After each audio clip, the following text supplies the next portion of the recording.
Clayton Act, the FTC Act, and the Seller-Kefauver Act. Yeah? Section 1 and Section 2 of the Sherman Act. Section 1 is about when competitors cooperate, and Section 2 is about monopolies. Now, Section 1 of the Sherman Act. Anybody want to read it out to me? This is a chance for an easy one. Yes? Go from the top or from just every From person? everything that's on there. Every contract, combination in the form of trust or otherwise, or conspiracy, restraint of trade or commerce among the several states or foreign nations is declared to be illegal. Every person who shall make any contract or engage in any combination or conspiracy hereby declared to be illegal shall be deemed guilty of a felony, and on conviction thereof shall be punished by fine not exceeding 100 million, for corporation of any other person, 1 million, or by imprisonment not exceeding 10 years, or by both said punishments in the discretion of the court. Right. First of all, every contract or combination or conspiracy which restrains trade. Now, not thinking about competition law here for a second, just reading this text. If you were a company in 1890 when this was passed, would you have read this and be like, oh chill, I know exactly what I have to expect? Every contract, combination, or conspiracy in restraint of trade.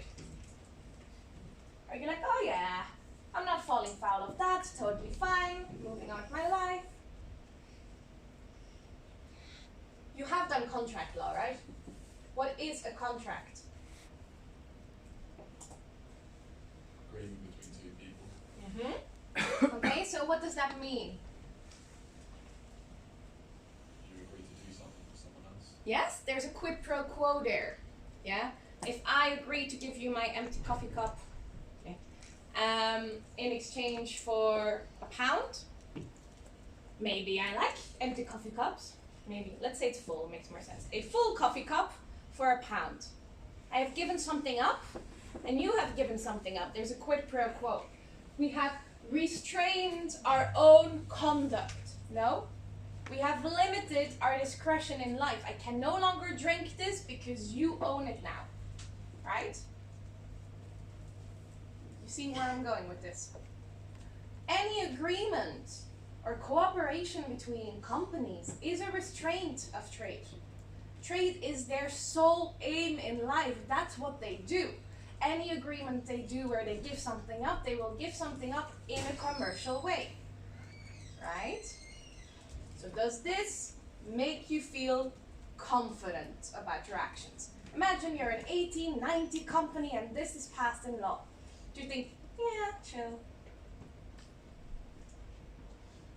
Your lack of response on your face is just like, you're all brain dead, just sitting here. Look at me, tell me, nod, frown, give me some expression I can work with. Do you feel confident about this? Not really. Why not? Because if the sole purpose is trade, I wonder what it in the chain of restraining. Yeah, exactly. If you're a company and you see this and you basically 90% of the time enter into agreements which restrain trade, you might be really worried. See, this also covers you, say you're a big supermarket, even though I don't think that was the case in 1890, but say you're a big supermarket and you agree with Coca-Cola that you will stock Coca-Cola drinks in your supermarket, and Coca-Cola says okay, but then please do not stock Pepsi. Hey, you've broken the law. That's a restraint of commerce, but it is a normal commercial agreement. It is routine to have these kinds of agreements in a supply chain. Yeah? There is only a limited amount of space on your shelf, so by saying you'll stock Coca-Cola, you are limiting something else, just by effect. So it wasn't very clear in the beginning what that meant, which is why we later get the Clayton Act, and we later get the Seller-Kefauver Act and the FTC Act to explain exactly what this means. And companies were shitting themselves. 1890, dreadful, all the companies were like, ooh, we have no idea what's going on. It gets even worse because it's a felony. You can go to prison. If you're a CEO and you have that contract with Coca-Cola, you're going to jail, man. So this is the atmosphere surrounding the adoption of this act. hey, this is business friendly America. 1890, not so business friendly. Yeah? Alright. That's section 1. Then you have section 2. Yes. Where Article 101. This is the equivalent in the EU. Article 101 of the Treaty on the Functioning of the European Union. For non-EU students, there are 2 texts you definitely need, which is the Treaty of the European Union and the Treaty on the Functioning of the European Union, which we shorten by TEU and TFEU. Article 101 TFEU. Who's going to read that one out for me? It's the equivalent of section 1.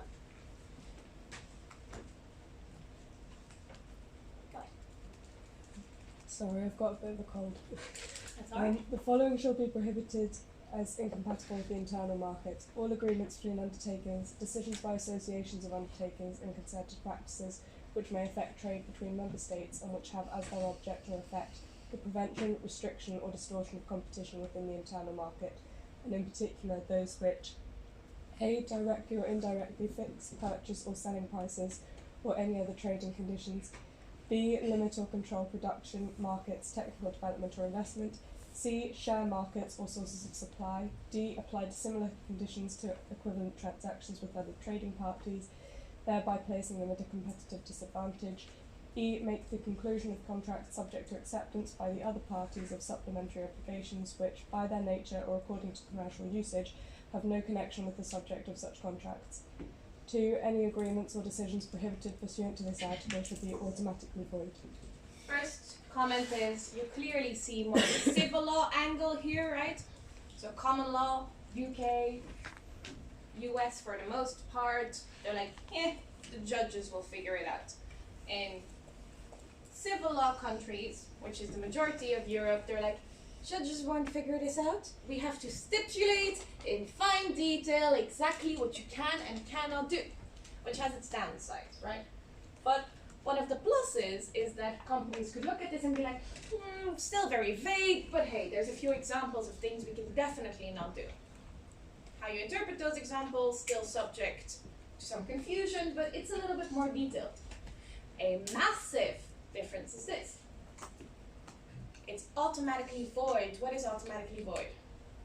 The agreement. So the agreement with your competitors or with other companies which fulfill these, this agreement is void. It doesn't say anything about you go to jail, right? It doesn't say anything about you pay a fine. It just says you can no longer do what you were planning on doing. Stop it. Remember, we're not talking about what happened subsequently, we're talking about when the law just came out. When the law just came out, people were like, it's a little bit more clear, still a bit confusing, but a little bit more clear, and, we're not going to jail. Also, the law doesn't say you can be punished by a fine. Interesting. I'll explain, I think, in the next class, or hopefully make it clear in the next class why this is, but it is an important difference at the outset. Yeah? Note that these A to E are only examples, right? It says in particular. You also have to bear in mind that this is the product of a compromise between different countries. Whereas the US Sherman Act, it's a political compromise, as any law is, but it's within the same country with different states. But the states have been working together for a little bit longer than the states in the EU have when this is adopted. Okay? Alright. Section 2 of the Sherman Act. Who wants to read this out? You strike, renew, and Okay. Every person who shall monopolize or attempt to monopolize or combine or conspire with any other person or persons to monopolize any part of the trade or commerce among the several states or with foreign nations shall be deemed guilty of a felony, and on conviction thereof shall be punished by fine not exceeding 100 million if a corporation or if any person any other person 1 million, or by imprisonment not exceeding 10 years, or by both said punishment in the discretion of the court. okay. Monopolize or attempt to monopolize. So what has been made illegal under Section 2 of the Sherman Act? Having a monopoly. The moment you are big, you are illegal. Business-friendly America. It's not your conduct that matters. It's getting to the point of monopoly that is not allowed. Okay, they're breaking it again, the companies. So we will look at how this has evolved over the years, but the law, the text of the law says that having a monopoly is illegal. You can go to jail for having a monopoly. Right? So the whole idea that the US has always been more business friendly than the EU is slightly wrong. The equivalent, Article 102. Anyone? Last one, then you're off the hook. Blue owl shirt. Any abuse by one or more undertakings of a dominant position within the internal market or in a substantial part of it shall be prohibited as incompatible with the internal market insofar as it may affect trade between member states. Such abuse may in particular consist in A. Directly or indirectly imposing unfair purchase or selling prices or other unfair trading conditions. B. Limiting productions, markets or technical development to the prejudice of consumers. C. Applying dissimilar conditions to equivalent transactions with other trading parties, thereby placing them at a competitive disadvantage. D. Making the conclusion of contracts subject to acceptance by the other parties of supplementary obligations which, by their nature or according to commercial usage, have no connection with the subject of such contracts. So what is prohibited here? Are monopolies illegal? No, monopolies are fine. It can be a monopoly, no worries. The only thing that is prohibited is when you then abuse your power in the market. Conduct. So this is a difference in the text between the US. US says, you're fine, you're fine, you're fine. Ooh, you're a monopoly, you're illegal. The EU says, you're fine, you're fine, you're a monopoly, you're fine, you're a monopoly, you're fine, you're a... What are you doing, monopoly? Stop doing that, monopoly. Why is your price so high, monopoly? And the price high bit is quite interesting because unfair prices is a typical European thing. Unfair prices is the thing we care about the most historically. We're like, yeah, you're screwing over your partners, whatever. Ooh, your price is high. That's not okay. Conduct versus your existence. It's an important difference. And one which has baffled academics and lawyers and judges and economists since the adoption of the Sherman Act. What do we care about? The existence of the monopoly as an entity or its behavior? And we still haven't figured that out. And despite what the texts say in the EU and the texts say in the US, we still don't know. Sometimes we ignore what the texts say and have a completely different interpretation because we feel like it, which is what I will explain to you tomorrow. Okay? Now, let that sink in. Think about the irony that the supposedly most business-friendly jurisdiction on the planet actually has the most business-unfriendly competition law. And then come back and we will chat about this. All right? Sorry, Next. what's up? Tomorrow. No, not tomorrow. Not tomorrow. Although, you know, if you want, you can do it tomorrow. In the next class. Sorry about that. So for the record, I will do 2-hour classes, but I will let you have a break of 10 minutes in between, okay? Unless you would rather we just do everything in one go and then leave early. Hey, if you're silent, I just go with whatever I want. Okay. I will see you not tomorrow, but in the next class, all right? Make sure to do some reading if you can. 这是一个大顺。